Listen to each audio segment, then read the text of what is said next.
Hello दोस्तों, good morning. आज का टॉपिक है अपना हाइपरटेंशन। हाइपरटेंशन को शॉर्ट फॉर्म में बोलते हैं HTN।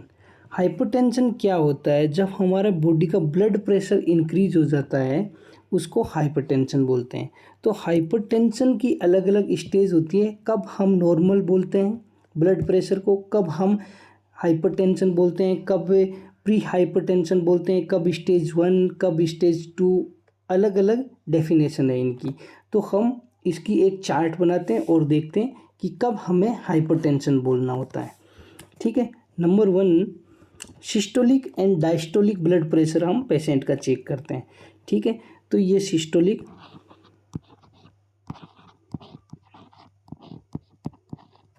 इधर हम देखें डायस्टोलिक।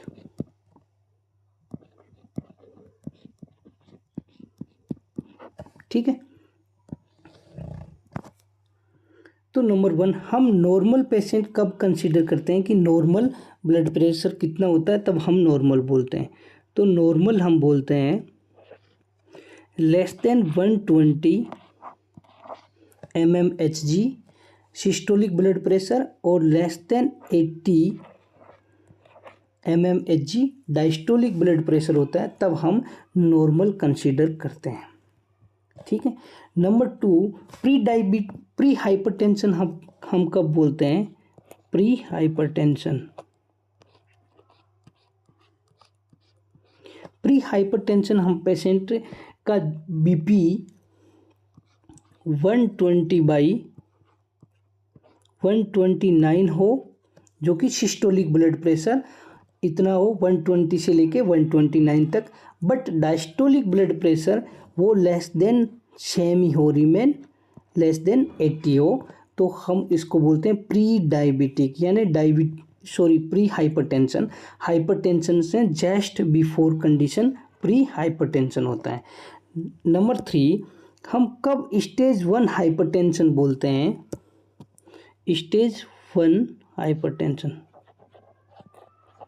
स्टेज 1 हाइपरटेंशन हम बोलते हैं कि हमारा सिस्टोलिक ब्लड प्रेशर 130/130 से लेके 139 हो और डायस्टोलिक ब्लड प्रेशर है वो 80 से लेके 89 के बीच में हो, तब हम इसको बोलते हैं स्टेज 1 हाइपरटेंशन। ठीक है। स्टेज 2 हाइपरटेंशन हम कब बोल सकते हैं? स्टेज 2 हाइपरटेंशन जब हमारा systolic blood pressure more than 140 हो। ठीक है। और डायस्टोलिक ब्लड प्रेशर है वो मोर देन 90 हो जाता है, तब हम स्टेज 2 हाइपरटेंशन कंसीडर करते हैं। ठीक है। अब इम्पोर्टेंट पॉइंट यहाँ पे ये है PYQ के हिसाब से कि यदि patient less than 55 year old हो और उसको हाइपरटेंशन हो, तब हमें फर्स्ट लाइन मैनेजमेंट हम क्या करते हैं? ठीक है। तो हिस्ट्री पेशेंट की क्या है? If age less than 55 year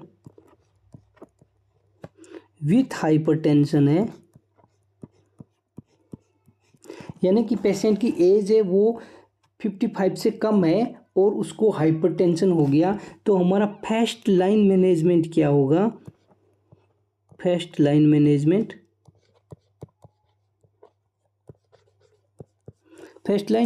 यहाँ पे होगा ACE इनहिबिटर। कौन सी ड्रग होगी? ACE इनहिबिटर ड्रग, जो कि एंड होती है प्रिल में। जो भी ड्रग्स प्रिल में एंड होती है, जैसे कि कैप्टोप्रिल, इसिनोप्रिल, ये ड्रग होती है ना, ये ACE इनहिबिटर होती है। ड्रग एंड विथ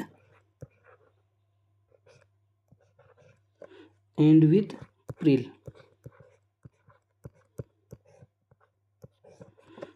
ये फर्स्ट लाइन मैनेजमेंट होती है। Less than 55 year old patient हो और उसको हाइपरटेंशन हो।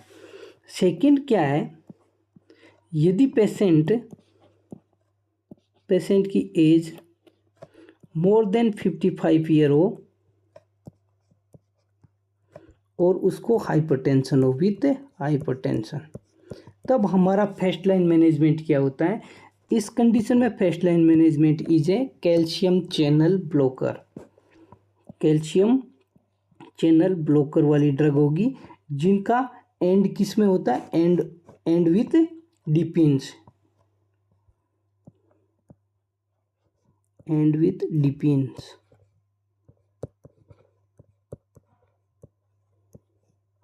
ठीक है, ये first line calcium channel blocker वाली ड्रग फर्स्ट लाइन होती है more than 55 year old patient में। नेक्स्ट टू कंडीशन ऐसी होती है, एक होती है हाइपरटेंशन अर्जेंसी, एक होती है हाइपरटेंशन इमरजेंसी। तो नंबर 1 हाइपरटेंशन अर्जेंसी क्या होता है।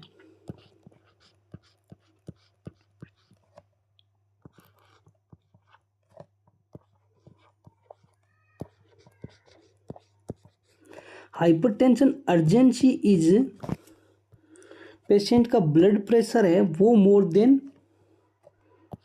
Blood pressure is more than 180/100 है,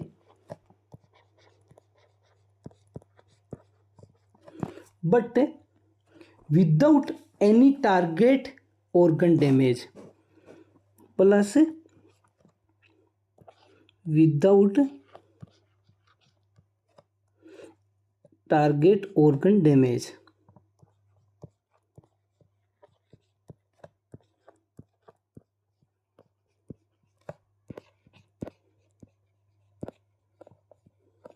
टारगेट ऑर्गन डैमेज कौन कौन से टारगेट ऑर्गन होते हैं वो अभी हम लेटर बात करेंगे, थोड़ी देर बाद बात करेंगे। पहले हम हाइपरटेंशन इमरजेंसी की बात कर लेते हैं। हाइपरटेंशन इमरजेंसी क्या होता है।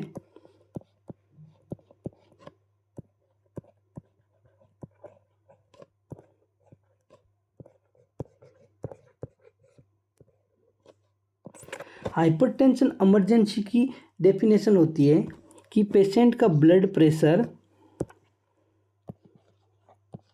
बीपी मोर देन 180/100 है with target organ damage, with target organ damage.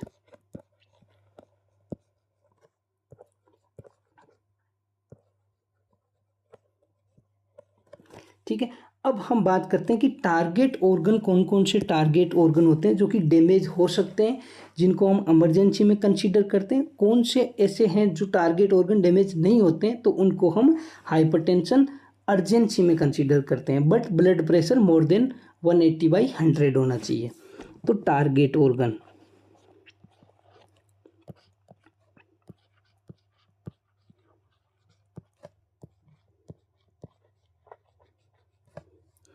Target organ कौन कौन से होते हैं। Number 1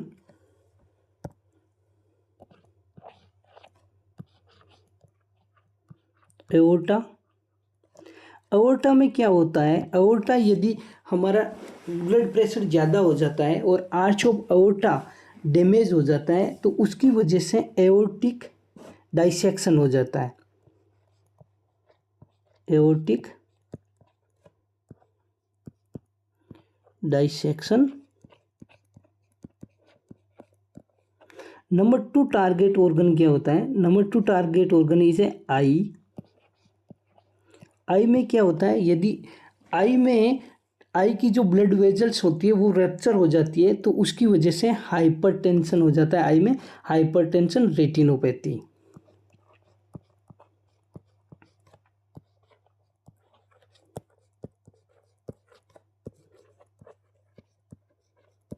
number 3 target organ is A brain. Brain में क्या हो सकता है, स्ट्रोक आ सकता है।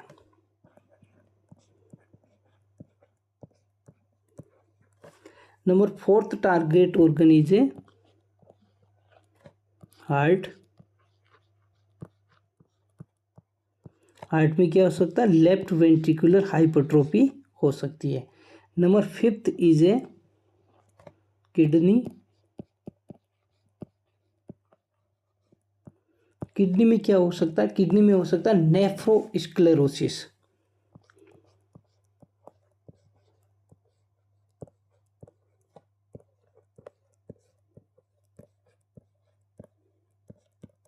नेफ्रोस्क्लेरोसिस किडनी में हो सकता है। ये टारगेट ऑर्गन जो कि डैमेज होते हैं, यदि ये डैमेज है और पेशेंट को हाइपरटेंशन है मोर देन 180/100, तब हम इसको कंसीडर करते हैं हाइपरटेंशन इमरजेंसी में। और only simple blood pressure more than 180/100 है और टारगेट ऑर्गन नॉर्मल है, तो हम कंसीडर करते हैं हाइपरटेंशन अर्जेंसी में। ठीक है, अब हमने नंबर 1 पढ़ा हाइपरटेंशन टारगेट ऑर्गन डैमेज में। नंबर 1 हमने पढ़ा एओर्टिक डाइसेक्शन। तो एओर्टिक डाइसेक्शन क्या होता है, ये थोड़ा सा देखते हैं। एओर्टिक डाइसेक्शन, एओर्टिक डाइसेक्शन की क्लिनिकल फीचर क्या होता है? इसका क्लिनिकल फीचर इज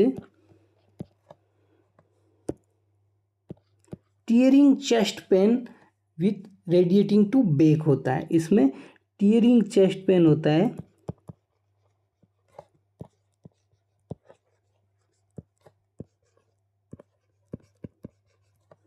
बट ये चेस्ट पेन होता है वो रेडिएट करता है बैक साइड, इन्वॉल्व करता है बैक साइड को। ठीक है, और इस कंडीशन में एओर्टिक डाइसेक्शन होने की वजह से पेशेंट का जो ब्लड प्रेशर होता है वो डिफरेंट हो जाता है, यानी अपर लिम्ब में अलग ब्लड प्रेशर होगा और लोअर लिम्ब में अलग ब्लड प्रेशर होगा। ठीक है, ब्लड प्रेशर डिफरेंस होगा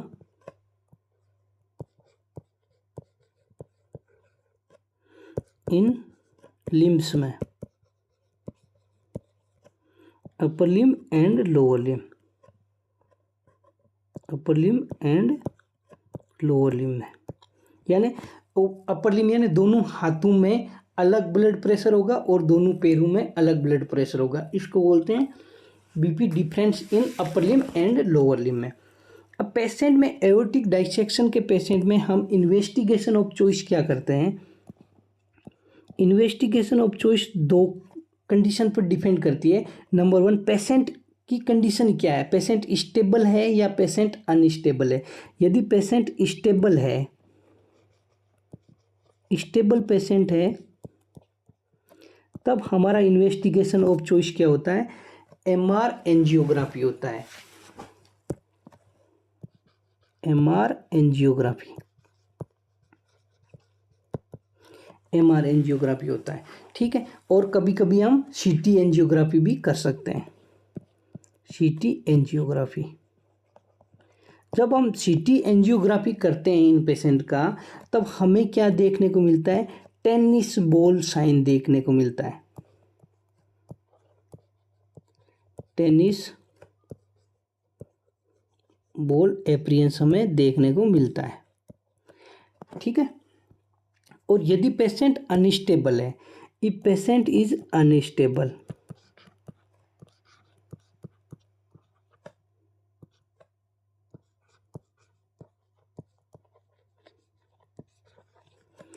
इस कंडीशन में हमारा इन्वेस्टिगेशन ऑफ चॉइस क्या होगा? Transoesophageal echocardiography, TEE, full form में लिख लेता हूँ, ट्रांस इसोफेजियल इकोकार्डियोग्राफी।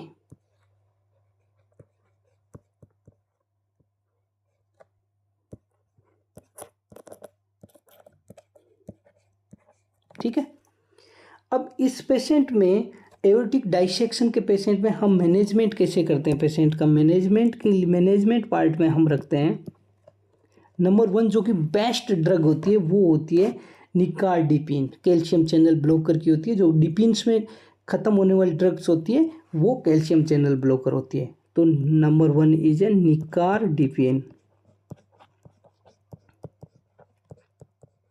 निकार्डिपिन ये बेस्ट ड्रग होती है।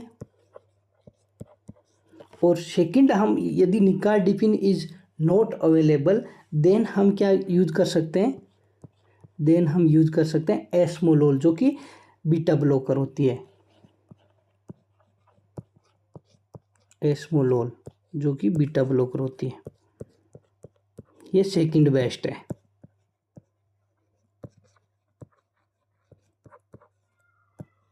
ठीक है। और कुछ पेशेंट में यदि ड्रग से रिलीफ नहीं मिलता है तो हम क्या कर सकते हैं, डेक्रोन ग्राफ्ट रिपेयर मेथड भी यूज कर सकते हैं। ट्रीटमेंट ऑफ चॉइस क्या होगा, ट्रीटमेंट ऑफ चॉइस होता है वो होता है डेक्रोन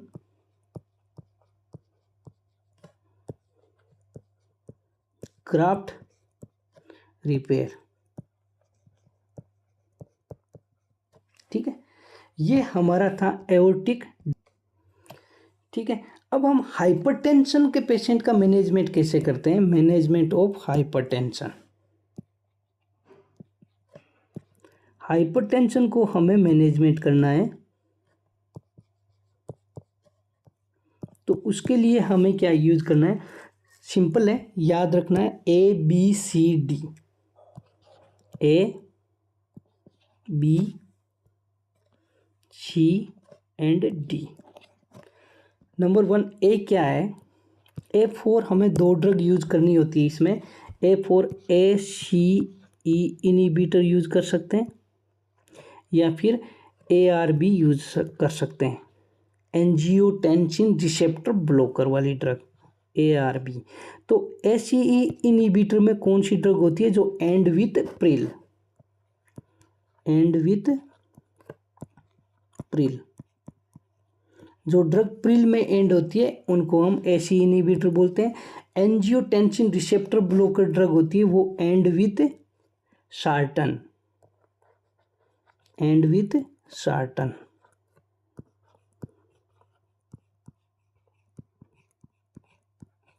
ठीक है, नंबर 2 इज ए B4 हो गया beta blocker, B4 beta blocker. Beta blocker वाली ड्रग किस में एंड होती है, वो होती है लोल में खत्म होती है, जैसे कि एस्मोलोल, ठीक है, मेटोप्रोलोल, ठीक है, जो कि एंड विथ लोल।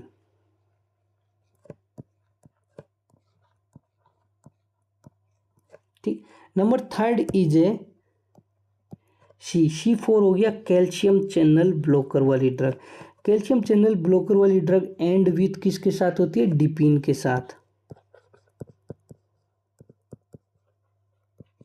ठीक, नंबर 4 हम D4 हम क्या यूज कर सकते हैं, डायूरेटिक्स यूज कर सकते हैं। डायूरेटिक 2 टाइप के होते हैं, एक होता है ल्यूप डायूरेटिक, एक होता है थायाजाइड डायूरेटिक। ठीक है, तो कोई सा भी हम डायूरेटिक यूज कर सकते हैं, डायूरेटिक्स। ठीक है, ऐसे हम हाइपरटेंशन के पेशेंट का मैनेजमेंट करते हैं। ठीक है, अब मैं बहुत इंपॉर्टेंट की पॉइंट लिख रहा हूँ जो कि नीट PG एंड FMG में क्वेश्चन में हमें मेंशन मिल सकता है। तो अलग अलग पेशेंट के साथ हाइपरटेंशन होता है तो हमें अलग अलग मैनेजमेंट करना पड़ता है। तो नंबर 1 हमारा नेक्स्ट टॉपिक है case with hypertension, cases with hypertension. Hypertension के साथ पेशेंट आता है और उसको सम अदर डिजीज भी हो, तब हमें कैसे पेशेंट को मैनेजमेंट करना है। नंबर 1 क्या है, नंबर 1 है hypertension with pregnancy, hypertension with pregnancy.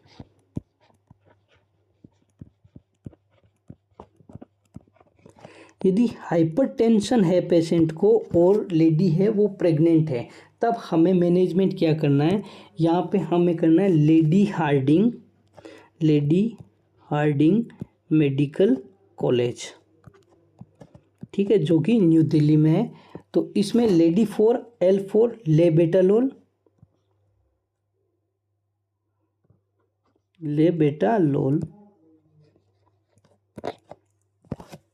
ठीक है। H4 हमें क्या यूज करना है, H4 इज ए हाइड्रालाजिन।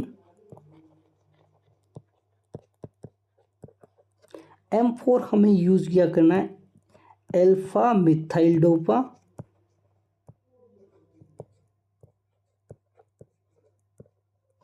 और C4 हमें क्या यूज करना है, C4 कैल्शियम चैनल ब्लॉकर। ये ड्रग्स हाइपरटेंशन के पेशेंट में और विथ प्रेगनेंसी में सेफ ड्रग मानी जाती है। Lady Hardinge Medical College. Number 2 case हमारे पास ऐसा आता है, हाइपरटेंशन इमरजेंसी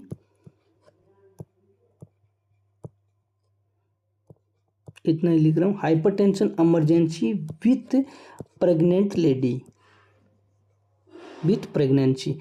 तब हमें क्या यूज करना है, तब हमें यूज करना है IV labetalol, IV labetalol.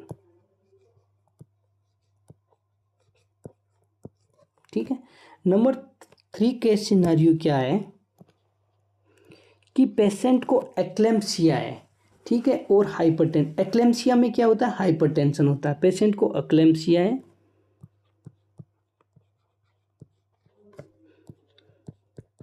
Eclampsia क्या होता है, एक्लेम्पसिया का ट्राइड होता है। वो क्या ट्राइड होता है, हाइपरटेंशन रहता है पेशेंट को, प्रेग्नेंट लेडी होती है उसको hypertension plus pregnant lady pregnancy plus proteinuria. ठीक है, पेशेंट को क्या होता है, प्रोटीन्यूरिया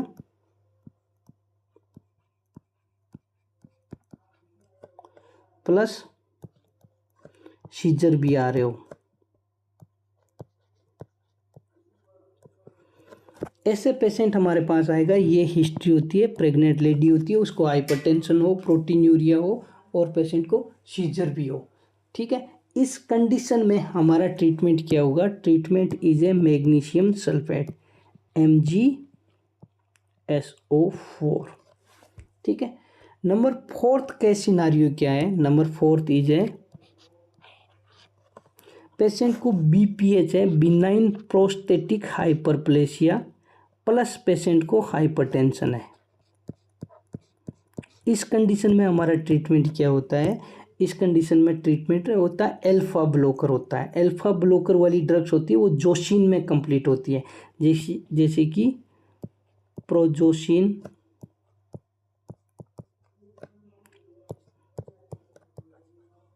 टेराजोसिन। ठीक है, अल्फा ब्लॉकर हमें यूज करना होता है। ठीक है। नेक्स्ट केस क्या है, नंबर 5 इज, बहुत इंपॉर्टेंट है नंबर 5। यदि पेशेंट को फियोक्रोमोसाइटोमा हो तब हमें, और विथ हाइपरटेंशन हो, तब हमें ड्रग क्या यूज करनी है, फियोक्रोमोसाइटोमा विथ हाइपरटेंशन। सिंपल फियोक्रोमो हो और हाइपरटेंशन हो तब हमें सिंपल में यूज कौन सी ड्रग करनी है, वो करनी है फेनोक्सीबेंजामिन।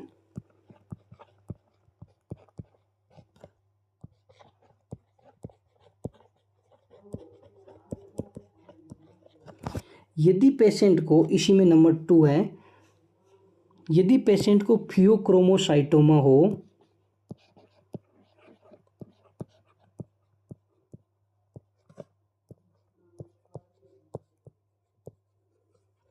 और इसकी हम सर्जरी कर रहे हैं ड्यूरिंग इंट्रा ऑपरेटिव, जब हम इस फियोक्रोमोसाइटोमा के पेशेंट की सर्जरी कर रहे हैं उस टाइम हाइपरटेंशन हो जाता है पेशेंट को, intra operative hypertension plus intra operative hypertension हो जाता है पेशेंट को। इस कंडीशन में हमें पेशेंट को कौन सी ड्रग यूज करनी है, इस कंडीशन में हम यूज करते हैं फेंटोलामीन ड्रिप यूज करते हैं, फेंटोलामीन ड्रिप यूज करते हैं। नंबर 3, इसी में क्या सिनेरियो, नंबर 3 क्या है कि पेशेंट को सर्जरी के दौरान कोलैप्स या फिर पेशेंट क्राइसिस में चला जाता है, तब हमें कौन सी ड्रग यूज करनी है, फियोक्रोमोसाइटोमा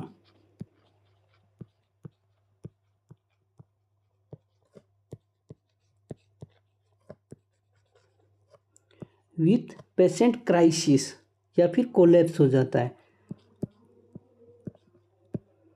कोलैप्स या फिर क्राइसिस। इस कंडीशन में हम कौन सी ड्रग यूज करते हैं?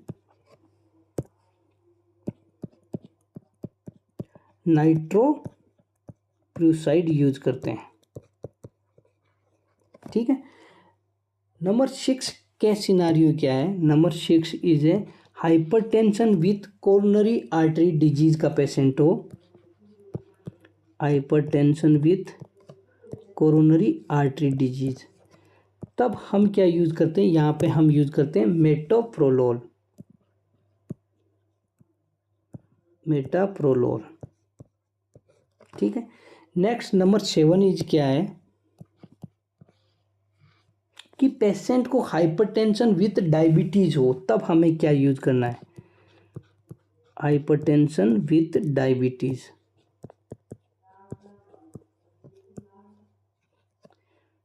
इस कंडीशन में हमें यूज करना है पेशेंट में एसीई इनहिबिटर और टेलमिसार्टन,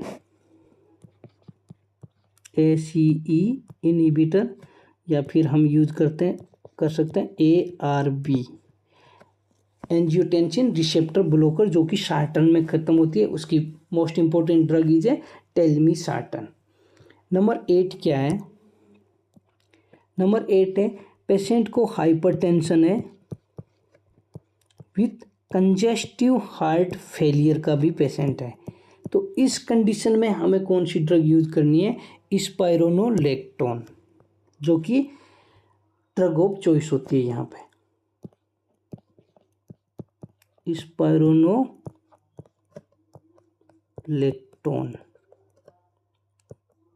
ठीक है। नंबर 9 क्या है? नंबर 9 केसेस कि पेशेंट हाइपरटेंशन इमरजेंसी में आ रहा है, मतलब नॉर्मल पेशेंट है, कोई मेल पेशेंट है या फिर कोई फीमेल पेशेंट है, वो इमरजेंसी में आ रहा है, तब हमें क्या यूज करना है? हाइपरटेंशन इमरजेंसी में,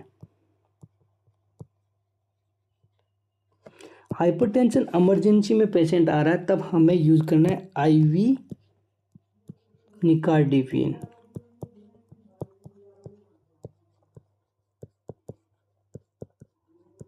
IV निकार्डिपिन। नंबर 10 के सिनारियो क्या है? Number 10 is a hypertension with urgency,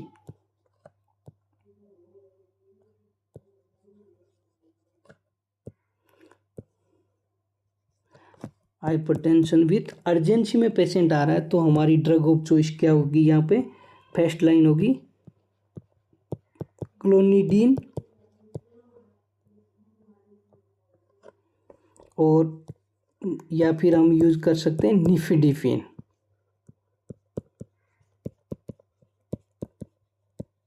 ठीक है। नेक्स्ट केस 11 नंबर क्या है कि पेशेंट को, नंबर 11 इज है पेशेंट को सब एरेक्नोइड हेमरेज हो चुका है, सब एरेक्नोइड हेमरेज। इस कंडीशन में हमारी ड्रग ऑफ चॉइस क्या होगी? Drug of choice is a nimodipine, nimodipine. ठीक है। नंबर 12 केस क्या है? इंक्रीज इंट्राक्रेनियल प्रेशर, पेशेंट का इंट्राक्रेनियल प्रेशर इंक्रीज हो जाता है, तब हमारा ड्रग ऑफ चॉइस क्या रहता है इस कंडीशन में? IV mannitol.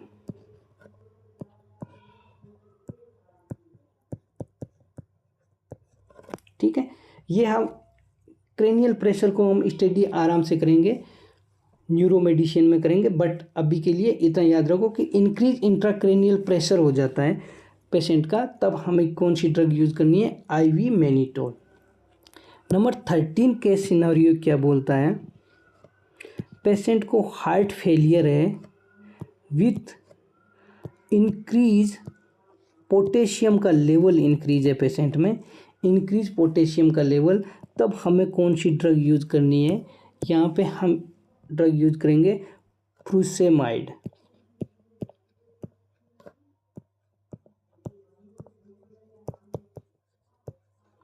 ये 13 केस सिनारियो बहुत इंपॉर्टेंट है हाइपरटेंशन के साथ, ठीक है। यही आपको हिंट पॉइंट एमसीक्यू में देखने को मिलते हैं नीट पीजी एंड एफएमजी के लिए, ठीक है। तो हमने अभी कंप्लीट हाइपरटेंशन के बारे में जाना है, ठीक है। Thank you guys, bye bye.